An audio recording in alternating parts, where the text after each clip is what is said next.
With Bilal Coulibaly missing time to begin the regular season for the Washington Wizards, who should be the biggest beneficiary of that? Is it Cam Whitmore or is it Kyshawn George? We're going to answer that question today on Locked On Wizards.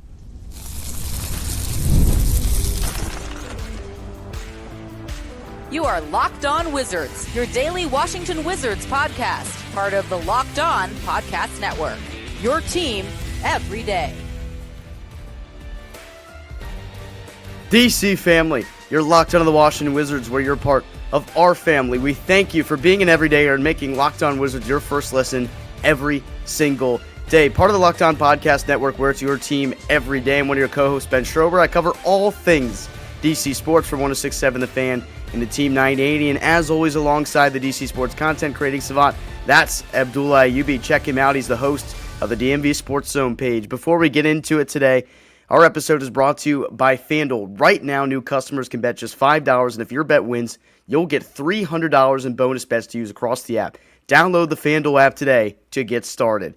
AB, we got a lot to get to in today's episode, and with the news that Bilal Coulibaly would miss some time to begin the regular season, he got surgery on Friday to repair a torn ligament in his right thumb. That brings the question to the Wizards Nation, to the DC family here, and really everybody involved. Who's going to be the biggest beneficiary of that? Does Cam Whitmore find himself actually starting for this team on opening night with this news? It's still going to be a process where he'll have to earn it over someone else. Is Kyshawn George going to get the nod, get the opportunity that a lot of people were hoping for come the start of the season? Or is it going to be completely different with someone like Middleton playing at the 3 than Kyshawn starting at the 4?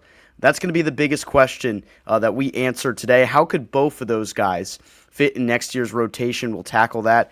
And then just a little bit more in the final segment on Bilal Coulibaly, who will ultimately miss some time to begin the regular season. AB, just when you break it down, like piece by piece right now, and I know we've had the whole weekend to kind of process this here. What are we thinking? If you had to make the call right now, do you feel like Whitmore is going to benefit more early on here, or is Kyshawn going to? And I'm still hurt by the news, but I'm hoping Bilal will bounce back. But in the meantime, I think since we've seen the sample size of Kyshawn George, we already knew going to this year we're going to see a greater usage of him. I think this opens up the doors for Cam Whitmore. But when the trade happened, we were talking about how it does just put pressure on Bilal to take that offensive jump, because Cam Whitmore proved that in Houston he can shoot the ball, he can put the ball in the hoop, and there were times where it was during garbage time, but at the end of the day, he was still doing it. He was taking advantage of his opportunities, and what we saw in Houston, we're hoping that we can see here in Washington. I think at the time we were like, oh, he has to prove himself. He's not going to be starting game night, but now that Bilal is gone and Trey Johnson, CJ McCollum, those are your scores, you're looking at Cam Whitmore and be like, hey, man, next man up, you're that guy. Kyshawn George, I think he was already going to get his touches. So I think this opens up more opportunities for Cam, because we were saying that maybe at game 20 to 25, we'll see Cam more into this offense and get more touches. But maybe comes opening night, that might be different. Yeah, and I think a lot of people have posed the question even before Coulibaly went down. I've seen a couple of polls, a couple of conversations on Twitter of people, debating who should start at the 3 for the Washington Wizards this year. Should it be Whitmore? Should it be Coulibaly? Or should it be Middleton? If you go with that combination where maybe you see Kyshawn playing at the 4. I think Middleton starts at the 4. If I had to take my best guess right now, I feel like Middleton will start at the 3 or the 4. They'll probably be playing pretty small in the lineup. As we said, that's something that's going to be intentional with this team, so they lose enough games. They're not going to rebound the ball well. They're going to be pretty small out there, outside of Alex Sarr in most situations, who probably should be playing the 4, but he will be playing the 5 this year, with ultimately Bagley coming off the bench behind him. Anthony Gill is back on the roster as well. But with that being said, I just feel like Middleton is a guy that is going to start for this team early on. I don't know if that's going to change quickly or not, but hopefully he's a guy that gets dealt at the deadline, depending on what kind of wants or desires there are out there for him. I know he's getting paid $33 million this year, so that does make him probably a lot more difficult to move. But I feel like they're going to do their best to try to showcase what he can bring to the table for contending teams. So hopefully somebody is able to trade for him for some assets potentially for the Wizards, and then you allow your youth movement to come in there and play the bulk of the minutes going forward. But if Middleton is starting, then that really only leaves one potential possibility for somebody else to get that spot between Whitmore and George. And I feel like right now the nod would go to Kyshawn George. Not saying because I think Cam Whitmore isn't as good as Kyshawn George or one is going to be significantly better than the other this year. I think they both have the opportunity to be really, really dynamic players for this team, even as early as this year, early on in the season. With Bilal going down, whoever is the odd man out in that situation is still going to get plenty of opportunities directly off the bench. But what this organization knows already about Kyshawn George, this regime drafted him in the first round just a year ago. He got better as the season went on. They saw a lot of him in the summer league, did some really great things in the 2 games that he played on both sides of the basketball. There's a lot of belief from this organization in Kyshawn George. They have talked him up maybe more than anybody currently in the organization the past year. They've talked about how great they felt like his offseason was, how hard he had worked, how he had taken all of the necessary steps to take the next leap as a player here in year number 2. So with that being said, there might be a little bit of allegiance to him early on. And that doesn't mean I don't think Whitmore could earn that spot if they battle it out in training camp. I think there's going to be super intense competition for it regardless. I think even if Bilal were healthy, there'd be really good competition for all those players on the wing that are going to be out there trying to fight and compete for minutes. We'll have to wait and see on the status of Will Riley. I think he'll be okay at the start of the year, but remember he had the injury on his finger that kept him out at the end of the summer league, so I'm not sure if anything is. We haven't got any news about that or anything, but we'll have to see what the status of that is, what kind of minutes he'll play. I feel like he won't play a lot of minutes early on for this team. So right now, just to answer it, I think Kyshawn George has got the spot. I think it's his to lose right now, but Whitmore will be playing plenty of minutes coming off the bench right behind him, and he'll be very impactful as well.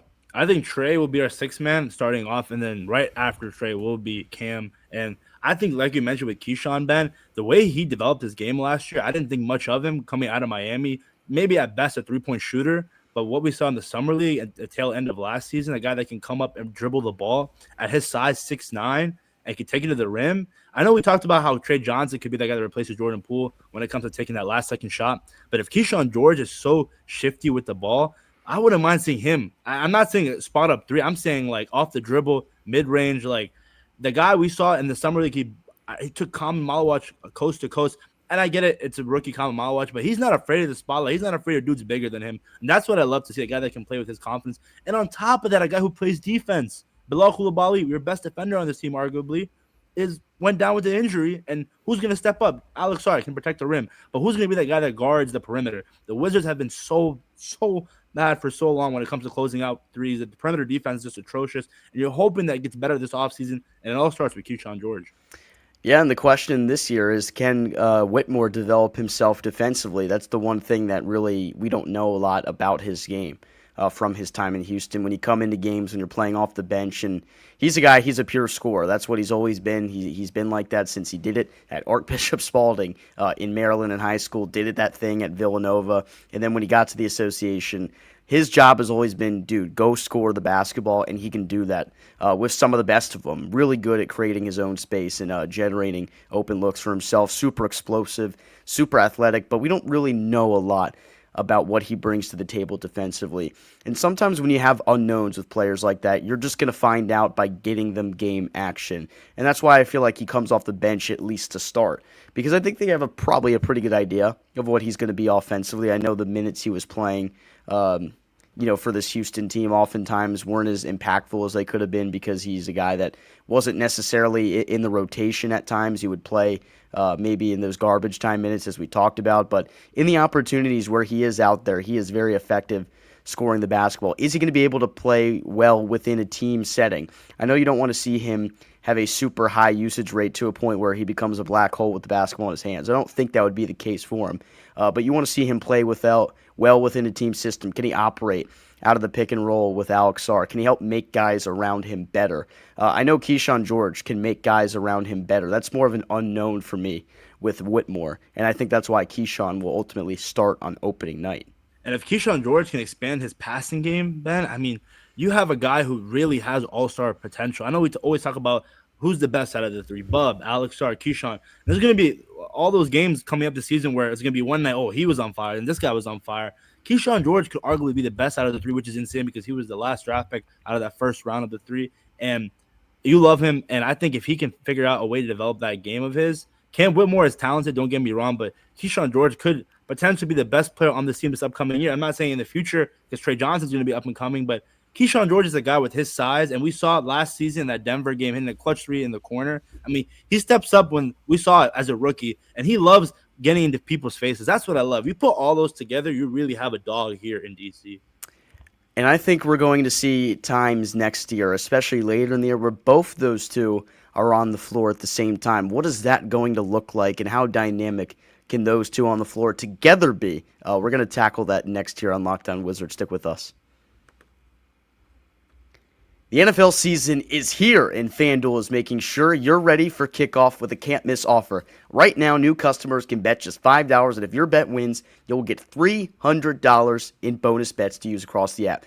I love using FanDuel because it fits however I like to bet. I can do player props, build same-game parlays, or even jump in live as the action unfolds. It makes every game that much more exciting. Whether you're watching your team or just keeping an eye on your fantasy lineup, FanDuel is the best way to do it. It's quick, easy, and the best way to add a little more energy to Sundays.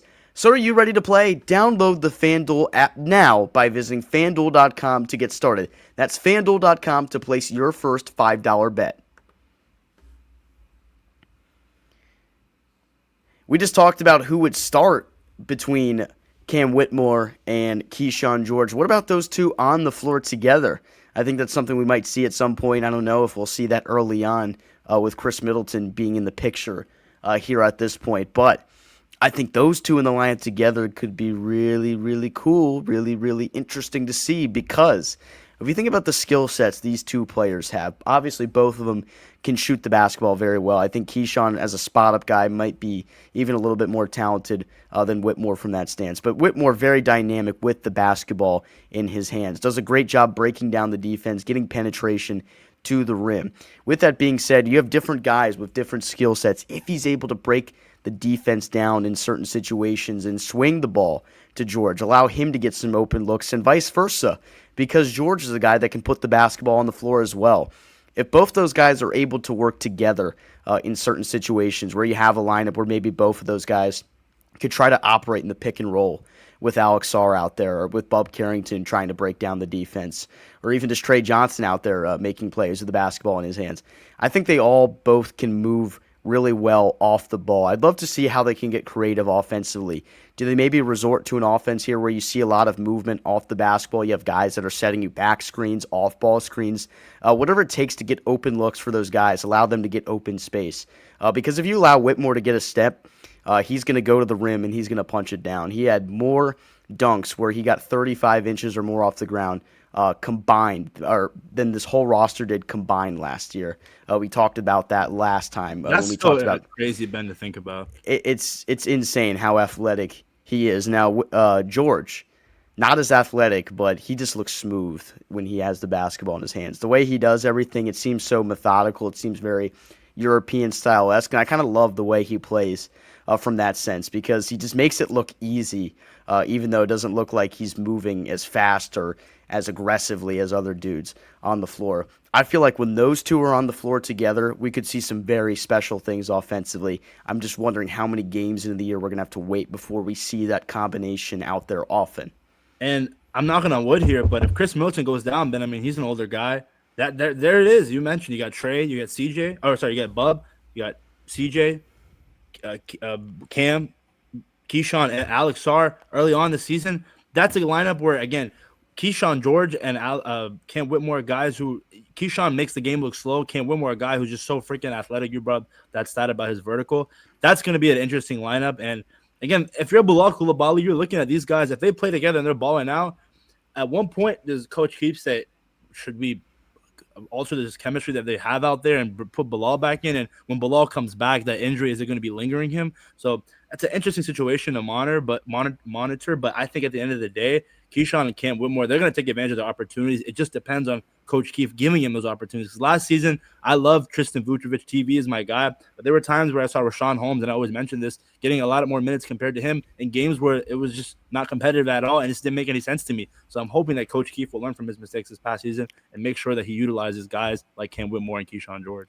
I think Keefe will be able to evaluate everything as best as he possibly can at this point. I know losing Bilal, it really stinks, and I feel for him in the situation. This is not how it would envision your season starting, where one of your better players already on this team, one of your more proven guys at this point, even though there's not a lot that's proven on this team. This guy, he's older compared to a lot of the young guys on your team because he's playing within his third season with the Wizards. But with that being said, he goes down. You hope to see him bounce back. You hope to see him recover and ultimately ball out when he gets back in the lineup.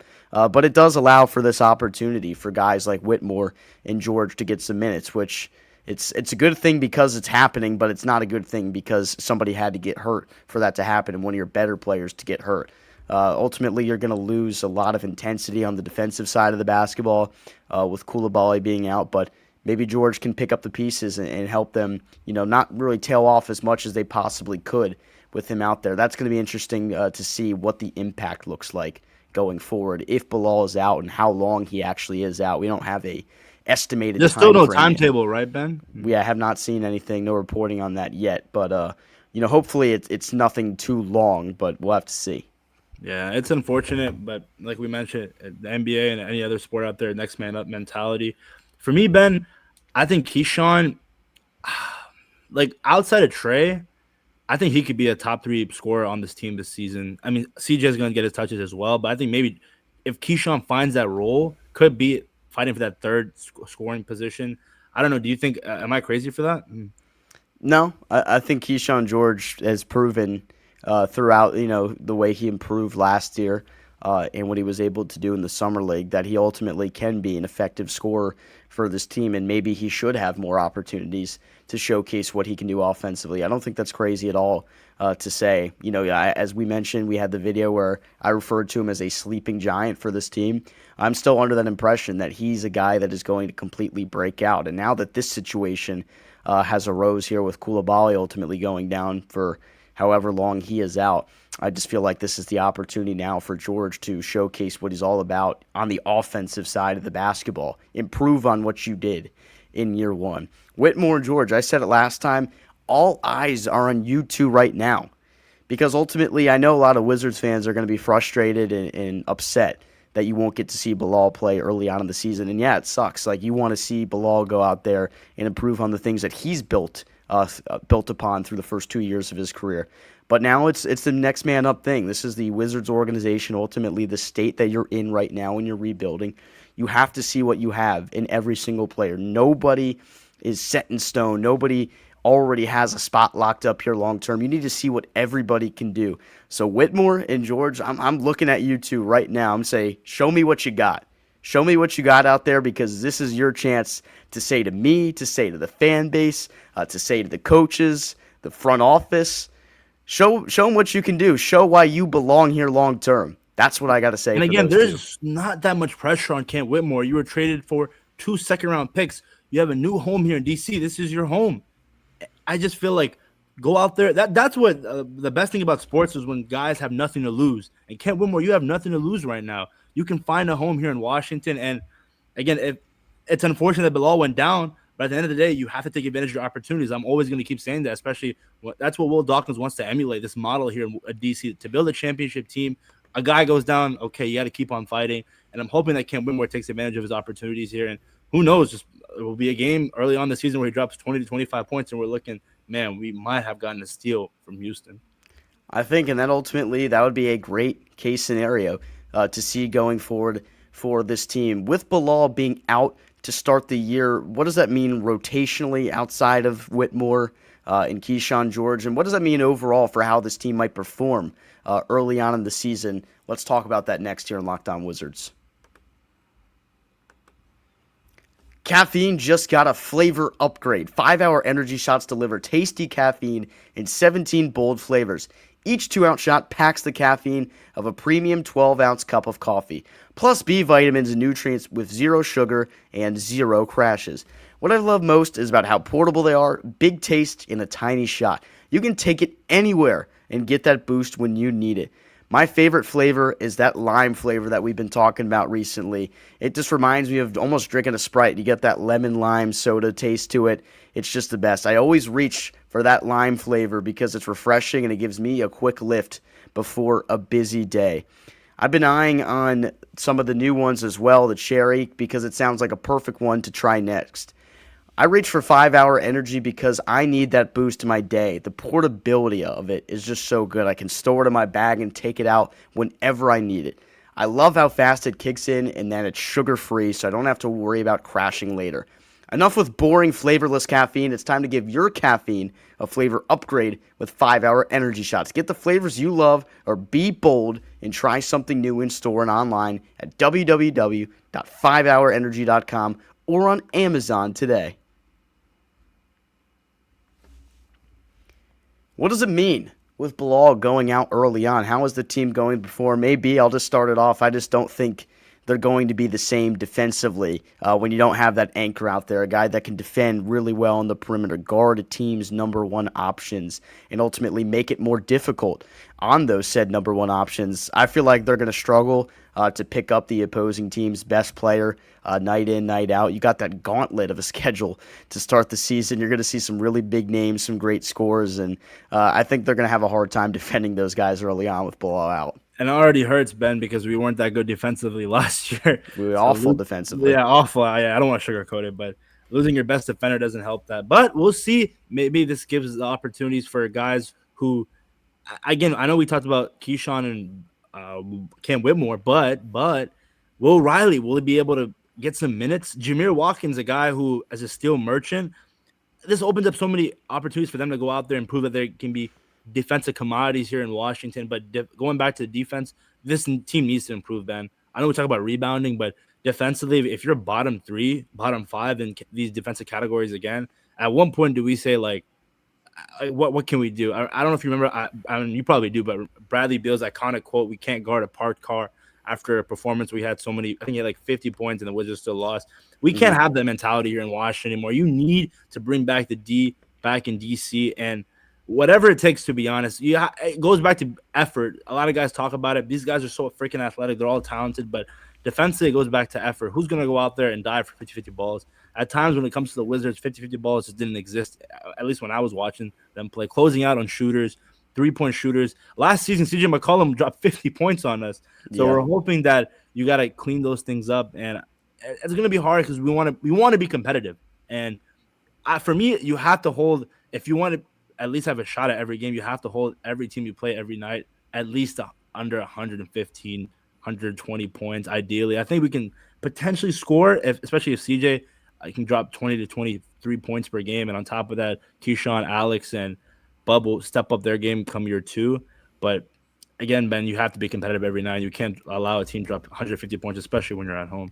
They're going to get tested super early on with the teams they play. Just running through the schedule, you open the season on the road in Milwaukee. Good luck stopping Giannis. That was one of the things that we loved about Bilal early on, is he showed no fear. He showed no fear getting in the Greek freak's face, as we've talked about multiple times on this show already. So that's already a really tough way to start the season. You don't have Bilal to pick up Giannis, and you know how that goes. Giannis is, I think he was third on our list or second for top players in the entire world for the top 100 here on Locked On. You can check that list out. But for good reason. He is unbelievable. He is hard to stop. Then you're on the road in Dallas. Number 1 overall pick, Cooper Flagg. Who's going to pick him up? I'd love to see Kyshawn George actually pick up Cooper Flagg in that game. I think that'd be a really fun matchup to watch there. One of the first games for the former number 1 overall pick. And then George hopefully will be one of your better defenders on the floor that night to go with it. Then you get the Hornets at home in the home opener, the Wizards and Hornets fan beef. It's all gonna culminate there in Game 3 of the season at Capital One Arena. Sixers, you get the Thunder in Game 5, the Magic, and then you have the Knicks, Celtics, Cavs, Mavericks again. And it's weird that they're I'm not Mavericks. gonna lie. That I feel like the only winnable game is that Hornets game, but I hate being pessimistic. But that's a rough beginning of a schedule. Why are we playing the Mavericks twice before November 10th? I think they just NBA wants to rub it in to us Wizards fans that we didn't get the first overall pick. Maybe. But all I'm going to say is that it's going to be tough. They're going to have some really insane players to try to stop early on, and ultimately not having Bilal out there. It's a tough way to start the season, but ultimately you're probably hoping to lose plenty of games this year and keep that top 8 protected pick so it doesn't go to New York.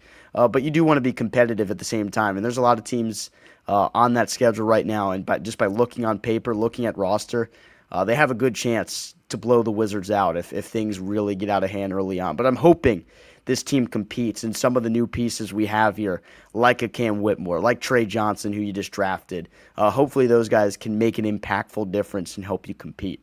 As much as I want to pout about that hard difficulty of a schedule, maybe this might be a good thing. We want to see who's going to go out there when you're clearly an underdog and who's going to be those dogs out there. I want to see these young guys step up. It's just a matter of when. Yeah, and I want to see the wins come later in the year anyway. You want to see your young guys being the reason you win. If you win because CJ McCollum and Chris Middleton combined for 80 points, like, cool, we won. But we want to see the young guys eat. We want to see those guys feast. Well, I'm actually hoping that those guys will go out there and play well, so we're able to trade them for some assets. So it's like a like you want both, It's a double-edged sword from a sense. I mean, but that's what it is, man. Bilal is out for the time being to begin the season, but everybody's got to move on, got to move forward. It stinks. It's no fun to talk about, but at least today we got the opportunity to discuss Cam Whitmore and Kyshawn George. Who will be the biggest beneficiary of that? Let us know who you guys think should start on opening night. We put a poll out on our Twitter at Locked On Wizards. You can go and check that out as well. But that'll probably wrap things up for us here today on Locked On Wizards. Just a reminder, we are every day posting Monday through Fridays on our channel. You can check us out on YouTube or wherever you get your podcasts. We're part of the Locked On Podcast Network, where it's your team every day. For your second listen, be sure to check out the Locked On NBA Top 100, voted on by the NBA host of the Locked On Podcast Network, formed by the experts that cover these teams every single day. Locked On Wizards keeps on going. We're getting closer and closer. The preseason just about a month away, and we continue to roll the content out. DC family, we're getting closer and closer to Wizards basketball being back. For my co-host Abdullah, I'm Ben Schreiber. Wizards Nation, we're out.